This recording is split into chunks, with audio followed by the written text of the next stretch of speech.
Hello, welcome to my channel it's Preeti vlogs. তো আজকের ব্লগটা হচ্ছে আমরা সব বন্ধু বান্ধব মিলে আজকে একটু ঘুরতে বেরিয়েছিলাম। ঘুরতে বেরোনোর কারণ ছিল দেন আমরা একটা ক্যাফেতে চলে এসেছিলাম। তো ক্যাফেতে আসার কারণ হচ্ছে আজকে ছিল আমার বার্থডে, যার কারণে ওরা সব অনেক অ্যারেঞ্জমেন্ট করেছিল অ্যান্ড এই সুন্দর একটা কেক নিয়ে চলে এসেছিলো।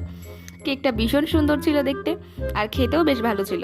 দেন তারপরে আমরা সব বসেছিলাম এবং গল্প টল্প করছিলাম। তারপরে আমাকে বললো যে কেক কাটার জন্য রেডি হয়ে যা। দেন আমি কেক কাটতে তো রেডি ছিলাম, বাট এই যে দেশলাইটা ধরানোই যাচ্ছিল না, ভালোভাবে ওরা ধরাতে পারছিলই না। দেন তারপরে আমার দাদা উদ্যোগ নিল যে আমি ধরিয়ে দিচ্ছি। দেন তারপরে ধরিয়ে দিল অ্যান্ড কেকটা কাটিং করলো।